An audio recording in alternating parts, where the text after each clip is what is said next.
139 কসবা বিধানসভার প্রার্থী জাবেদ আহমেদ খান এদিন 51 নম্বর ওয়ার্ডের ভোট প্রচারে অভিনবত্ব আনেন গরুর গাড়ি দিয়ে। আসন্ন প্রার্থীদের মতো পায়ে হেঁটে বা হুড খোলা গাড়িতে প্রচার না করে গরুর গাড়ি সাজিয়ে প্রচারে নামলেন তিনি। এই প্রসঙ্গে তিনি বলেন, ভারতবর্ষের গতি কমিয়ে দিয়েছে কৃষকদের বিরুদ্ধে কালা আইন পাশ করেছে মোদী সরকার, তার বিরুদ্ধেই জনগণকে প্রতিবাদ করতে হবে বলে জানান তিনি। সেই কারণেই তিনি গরুর গাড়িকে বেছে নিয়েছেন। পেট্রোল ডিজেলের দাম প্রচুর বেড়ে গেছে, সাধারণ মানুষকে আবারও গরুর গাড়িতেই চাপতে হবে, তাই জনগণকে সচেতন ও সাবধান করতেই এই প্রয়াস।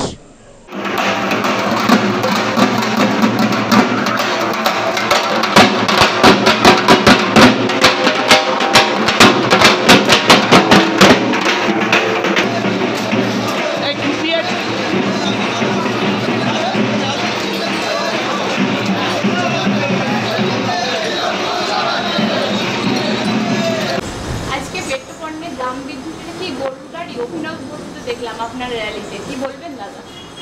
জিনিসটা হচ্ছে যে হিসাবে জিনিসপত্রের দাম বাড়ছে, সে শুধু কিন্তু যে পেট্রোল ডিজেল না, গ্যাসের দাম, তারপরে জিনিসপত্রের দাম বাড়ছে, প্রতিবাদ তো করতে হবে। আর যে মোদি যে হিসাবে দেশটাকে চালাচ্ছে, দেশটাকে সর্বনাশ করছে। আজকে ইন্টারন্যাশনাল লেভেলে পেট্রোল ডিজেলের দাম কমছে এবং এইখানে বাড়ছে, এটা বুঝতে পারছি না আমরা। এবং তার সঙ্গে মানুষের কথা তারা ভাবছেই না, তারা শুধু আম্বানি আডবানির কথা ভাবছে এবং সেই হিসেবে তারা চলছে।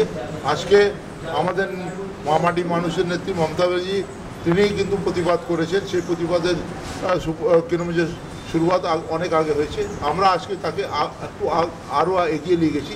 জনগণের মধ্যে জাগ্রতা জানাবার জন্যে, জাগিয়ে দেওয়ার জন্যে আমরা বলছি সব মানুষ আসো, আমরা প্রতিবাদ, যেটা ওদের মনে মনে প্রতিবাদ করছে, রাস্তায় নেমে প্রতিবাদ করো, না তো রুকা যাবে না।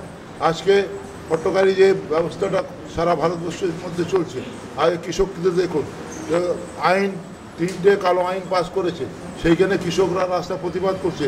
200-র উপরে মানুষ, 250-র উপরে মানুষ মারা গেছে, কৃষকরা মারা গেছে, মোদির কোনো হিলডুল নেই।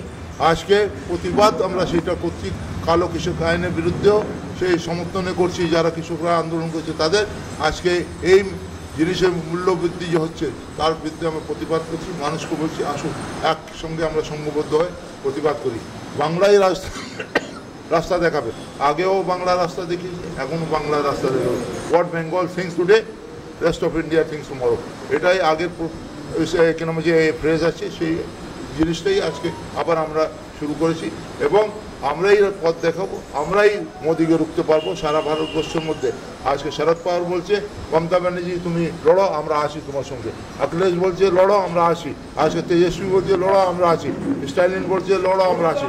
তো আজকে যদি আমরা বাংলায় মোদিকে রুখতে পারি, তাহলে রুখতে আমরাই পারবো, আমরা রুখে দাঁড়াবো এবং আগামী 2024-এ আমরা অল ইন্ডিয়া লেভেলে মোদিকে আবার মমতা ব্যানার্জির নেতৃত্বে রুখে দাঁড়াবো। বিজেপি বলছে যে আপনারাই নাকি নন্দীগ্রামে সিপিএম এর প্রার্থী সিলেক্ট করেছেন, সেটা সম্পর্কে কি বলবেন আপনি? কি বলছেন? নন্দীগ্রামে বলছেন সিপিএম এর প্রার্থী মীনাক্ষী আপনারাই সিলেক্ট করেছেন, তৃণমূলই সিলেক্ট করেছেন। শুনুন, কে কি বলছে ওতে আসে যায় কিছু না। তাহলে যদি তৃণমূল সিপিএমের প্রার্থী সিলেক্ট করতে পারে, তাহলে সব প্রার্থীকে সিলেক্ট করতে পারে, এটা অভিযোগ। সিপিএম, কংগ্রেস এবং বিজেপি একসঙ্গে হাত মিলিয়ে করছে। আজকে রাস্তা প্রতিবাদ কেন নেই কংগ্রেসের আর সিপিএমের? আজকে কিরকম হচ্ছে মোদির বিরুদ্ধে, কেন গ্যাসের বিরুদ্ধে প্রতিবাদ নেই? কেন মানুষের উপর অত্যাচার হচ্ছে তার বিরুদ্ধে প্রতিবাদ নেই? আজকে কেন হট্টকারী সিদ্ধান্ত যেটা হচ্ছে তার বিরুদ্ধে প্রতিবাদ করছে না সিপিএম এবং কংগ্রেস? তারা বি টিম হচ্ছে মোদির, বিজেপির বি টিম হচ্ছে। আজকে আপনারা দেখুন, এইখানে যখন বিজেপি পারছে না কিরকম যে তৃণমূল কংগ্রেসের সঙ্গে 156টা নেতা এসেছে প্রায় দিল্লি থেকে হাওয়াই জাহাজে কলকাতায় বাংলায় কিরকম যে প্রচারের জন্য, যখন মোদির কিরকম যে ব্রিগেডটা ফ্লপ হয়ে গেল, যখন নাড্ডার মিটিং হতে পারলো না, মানুষ নেই সেই জন্য ক্যান্সেল করতে হলো, যখন কিরকম যে শুভেন্দুর কিরকম যে কালনায় মিটিং করতে পারলো না, লোক ছিল না, তাহলে আজকে বাংলার মানুষ বার্তা দিচ্ছে হট্টাকারী পার্টির বিরুদ্ধে, ফ্যাসিস্ট পার্টির বিরুদ্ধে যদি কেউ রুখে দাঁড়াতে পারে সে বাংলার মানুষ। কেন? বাংলার মানুষ শিক্ষিত মানুষ আছে, বাংলার মানুষ স্বাধীনতা আন্দোলনে সবচেয়ে বেশি তার মধ্যে পার্ট নিয়েছিল, তার মধ্যে পার্টিসিপেট করেছিল। আজকে বাংলাই সব পারে দেখাতে। আজকে আমার নিজের ব্যক্তিগত ধারণা আছে নেতাজি সুভাষচন্দ্র বোসের যদি আজাদিন ফৌজ না তৈরি হতো তাহলে আজকে আমরা স্বাধীনতা পেতাম না, এটা আমার নিজের বিশ্বাস। আজকে সেই বিশ্বাসের উপর বলছি, বাংলায় কিন্তু সারা ভারতবর্ষের পথ দেখাতে পারে, মোদিকে রুখতে পারে, মমতা ব্যানার্জি অন্য কেউ রুখতে পারে। দাদা, ভারতবর্ষের মুখ্যমন্ত্রী মমতা ব্যানার্জি আহত হলেন, সে সম্পর্কে মোদিজি বাংলার মুখ্যমন্ত্রী, ভারতবর্ষের ভারতবর্ষের মহিলা মুখ্যমন্ত্রী মহিলা মুখ্যমন্ত্রী আহত হলেন, সে সম্পর্কে নরেন্দ্র মোদী, জেপি নাড্ডা, আচ্ছা স্বরাষ্ট্রমন্ত্রী কোনো ফোন এলো না, কোনো খবর নিলেন না, সে সম্পর্কে কি বলবেন আপনি? তারাই তো করেছে, তারা পারছে না, 156টা নেতা এনে পারছে না মমতা ব্যানার্জিকে রুখতে। একলা মমতা ব্যানার্জি একদিকে 156টা নেতা, তাহলে কন্ট্রোল রোধ করতে হবে। গদি মিডিয়া আছে, তারা কিরকম যে আমাদের প্রচার করছে না, মানুষের কথা বলছে না, কৃষকদের কথা বলছে না। আজকে কিনা পেট্রোল আর গ্যাসের মূল্য বৃদ্ধির বিরুদ্ধে কোনো কিরকম যে প্রতিবাদ হচ্ছে না, দেখাচ্ছে না।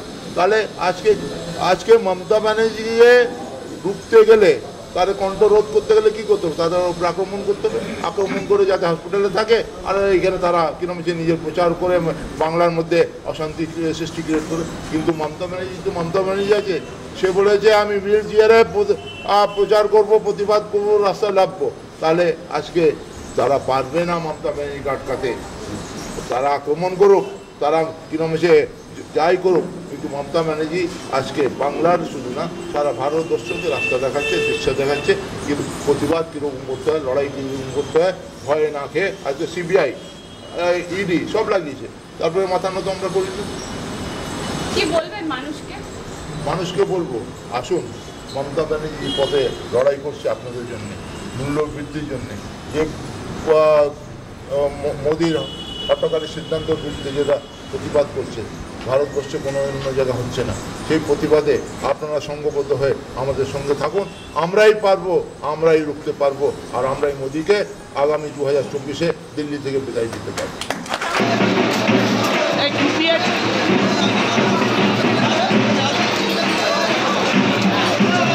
দীপঙ্কর চৌধুরীর রিপোর্ট, 24 আওয়ার্স টিভি।